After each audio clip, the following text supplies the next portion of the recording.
Start करते हैं biology in human welfare series के पार्ट से, जिसमें हम लोग पढ़ने वाले हैं इम्यूनिटी के बारे में। इससे पहले के पार्ट्स में हम लोगों ने पढ़ा था कि अलग अलग तरह की जो डिजीज होती हैं, कौन कौन सी किस वजह से होती है, और जो उनसे प्रिवेंट करने के लिए हम कर सकते हैं तो क्या कर सकते हैं। ठीक है, नाउ इस पार्ट के अंदर we will study about immunity. Every day we are exposed to large number of infectious agents. However, only a few of these exposures result in disease.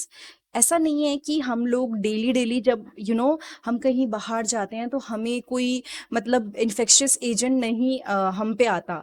Actually हम डेली डील करते हैं ऐसे infectious agent से जो हमारी body में disease कर सकते हैं, लेकिन वो सारे के सारे हमारे को डिजीज नहीं करते हैं। सिर्फ कुछ होते हैं जिनकी वजह से हमें डिजीज होती है। ऐसा क्यों है? This is due to the fact that the body is able to defend itself from most of these foreign agents. ये एक फैक्ट की वजह से कि जो हमारी बॉडी है वो ऐसे फॉरेन एजेंट से अपने आप को डिफेंड कर सकती है। This overall ability of the host to fight the disease-causing organisms conferred by the immune system is called immunity. हमारी बॉडी की, ठीक है, एबिलिटी, यानी कि ये होस्ट हम है जिस पे कोई अटैक कर सकती है बीमारी। So this overall ability of the host to fight the disease causing organisms, जिसकी वजह से मतलब हम खुद होस्ट जिससे बीमारियां होती हैं उनसे फाइट कर सकते हैं। और जब ये चीज हमारा इम्यून सिस्टम हेल्प करता है तो we call it immunity. So again we will study this point. This overall ability of the host to fight the disease causing organism conferred by the immune system is called immunity. इस particular part में we will study about innate immunity. अब देखिए immunity दो तरह की होती हैं, एक होती है innate immunity, दूसरी होती है acquired immunity. हम लोगों को देखना है कि दोनों में क्या क्या होता है और क्या डिफरेंस होता है। सबसे पहले स्टार्ट करते हैं इन्नेट इम्यूनिटी से। ठीक है, innate immunity is non specific type of defence that is present at the time of birth. इसको समझने के लिए सबसे जरूरी वर्ड जो है वो है नॉन स्पेसिफिक। देखिए, एक नॉर्मल चीज है, जैसे ऐसे लोग बोलते हैं कि अगर किसी को चिकन पॉक्स हो गया तो बहुत कम चांसेस होते हैं कि उसको दोबारा होगा, मोस्टली उसको नहीं होगा। ऐसा क्यों बोलते होंगे? क्योंकि अगर उसको वो बीमारी हो गई है तो उसकी बॉडी में ऐसी चीजें प्रोड्यूस हो चुकी हैं जो उस बीमारी से फ्यूचर में लड़ सके। ठीक है, उसकी बॉडी में एंटीबॉडीज क्रिएट हो चुकी हैं ताकि फ्यूचर में जब दोबारा उसको वो इन्फेक्शन हो तो एंटीबॉडीज लड़ सके। ठीक है, इन्नेट इम्यूनिटी नॉन स्पेसिफिक है।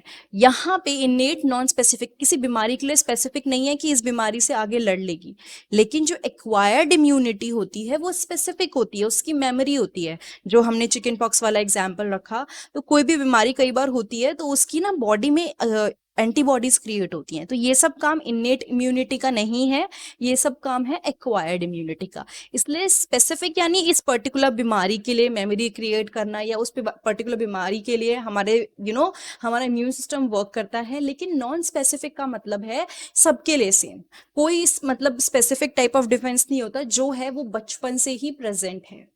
This is accomplished by providing different types of barrier to the entry of foreign agents into our body.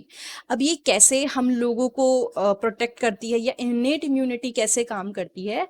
वो बैरियर्स क्रिएट कर देती है बॉडी में। बैरियर्स मतलब जैसे कि पानी यहाँ से आ रहा है, यहाँ बैरियर लगा दिया तो यहाँ पानी नहीं जा पाएगा। आप यहाँ से आ रहे हो, बैरियर लगा हुआ है, आप क्रॉस नहीं कर पाओगे। तो ऐसे ही बाहर से जो बीमारी कर सकते हैं वो जर्म्स आ रहे हैं, बैरियर लगाए, वो बॉडी के अंदर एंटर नहीं कर पाते। लेकिन ये बैरियर क्या क्या हैं, इनको अब हम डिटेल में पढ़ेंगे।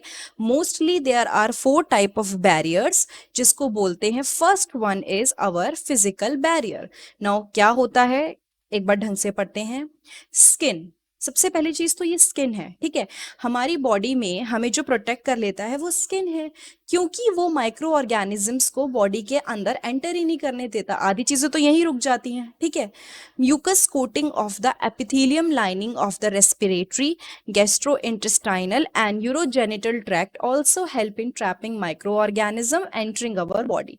जो हमारी बॉडी के अंदर लाइनिंग होती है, ठीक है, म्यूकस की कोटिंग होती है, गीला गीला सा सब्सटेंस होता होता है, जैसे कि एक नॉर्मल चीज है, हमारी नोज में जो भी हम देखते हैं कि डस्ट वगैरह है वो फंस जाती है, वो क्यों है? उस म्यूकस ने हमारे जो जर्म्स थे, जो माइक्रो ऑर्गेनिजम्स थे, डस्ट पार्टिकल्स थे, उसको ट्रैप कर लिया। तो ऐसे ही ये जो म्यूकस कोटिंग होती है ना, ये पूरी बॉडी के अंदर होती है। It is in epithelium lining, ये जो है रेस्पिरेटरी में भी है, गैस्ट्रो इंटेस्टाइनल में भी, और जेनिटल ट्रैक्ट में भी है। ओवरऑल बॉडी में रेस्पिरेटरी, पेट, या हमारा जहां से यूरिन पास होती है उस पूरे ट्रैक्ट के अंदर ये होता है। And it trap the micro organisms, या माइक्रोब्स को वो पकड़ लेता है। ट्रैप मतलब पकड़ लेना। तो इस तरह से आधी बीमारियों से तो हम अपनी इस फिजिकल बैरियर से ही बच जाते हैं। कैसे बच जाते हैं? ये कुछ भी अंदर आने नहीं देता, राइट? तो फर्स्ट हो गया physical barrier. Now physiological barrier, अब हम लोग देखेंगे जिस पॉइंट की तरफ, वो है फिजियोलॉजिकल बैरियर। क्या होता है? Acid in the stomach, saliva in the mouth, tears from saliva in the mouth and tear from eyes. यानी हमारे पेट के अंदर जो स्टमक के अंदर एसिड होता है, ठीक है, हाइड्रोक्लोरिक एसिड होता है, वो हम लोगों ने पढ़ा है किस तरह से फंक्शन करता है। हमारे माउथ में सलाइवा, ठीक है, और हमारी आईज से जो टीयर्स निकलते हैं वो सारे के सारे माइक्रोबियल ग्रोथ को प्रिवेंट करते हैं। ओके, माइक्रोब्स को ग्रो नहीं करने देते। तो this is physiological barrier. So the third type of barrier is cellular barrier, ठीक है। जो तीसरे तरह का बैरियर होता है वो सेल्यूलर बैरियर होता है। अब वो कैसे होता है? सेल्यूलर मतलब सेल का फंक्शन है।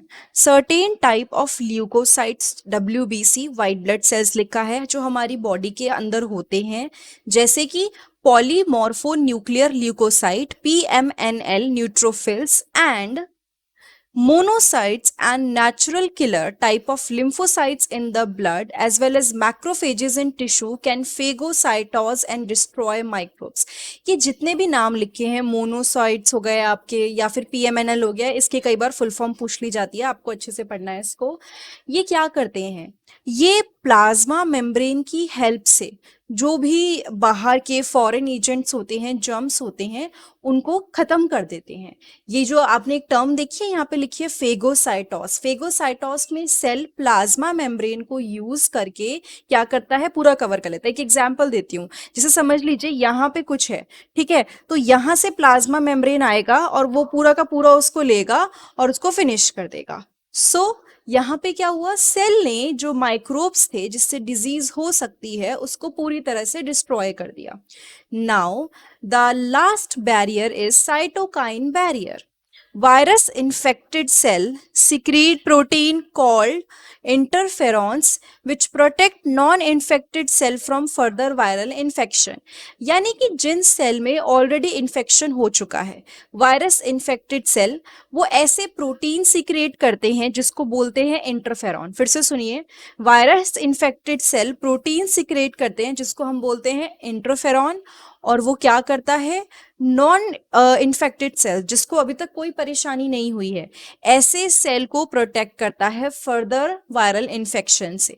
वायरस इन्फेक्टेड सेल ने ऐसी चीजें सिक्रीट करी जिसकी वजह से जो नॉन इन्फेक्टेड सेल हैं वो प्रोटेक्ट हो गए।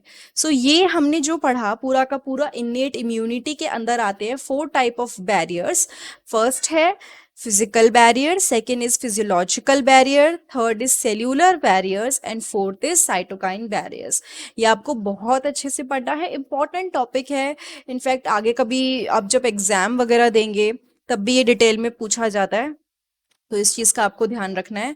अच्छा, one more thing is there, innate immunity हो गया। इसके नेक्स्ट पार्ट में we will study about acquired immunity. दोबारा से बता रही हूँ, इनेट इम्यूनिटी नॉन स्पेसिफिक होती है, किसी के लिए नहीं होती, सबके लिए सेम है, ठीक है, और बचपन से होती है। एक्वायर्ड इम्यूनिटी के साथ this is not the case, वो मेमोरी होती है उसकी, एज इन इन्फेक्शन होने के बाद बॉडी याद रखती है कि इन्फेक्शन हुआ था, तो नेक्स्ट टाइम के इन्फेक्शन के लिए कुछ चीजें प्रोड्यूस करती है, एंटीबॉडीज प्रोड्यूस करती है। उसके बारे में हम आगे पढ़ेंगे, let's wait for that part. तो ये दोनों डिफरेंस आपको क्लियर होने चाहिए। तो अगर ये वीडियो आपको अच्छी लगी है तो प्लीज़ लाइक, कमेंट, सब्सक्राइब और शेयर करना मत भूलिएगा। इस सीरीज़ के बाकी पार्ट देखने के लिए नीचे डिस्क्रिप्शन बॉक्स में आपको लिंक मिल जाएगा प्लेलिस्ट का, वरना मैं कमेंट बॉक्स में भी सारे पार्ट जो अभी तक कवर हुए हैं वो पेस्ट कर दूंगी। डायरेक्टली 12th बायोलॉजी या बायोलॉजी सेक्शन के अंडर जाके आप अलग अलग वीडियोज़ जो बायोलॉजी के डिफरेंट टॉपिक्स पे बनी है वो भी देख सकते हैं। Thank you so much.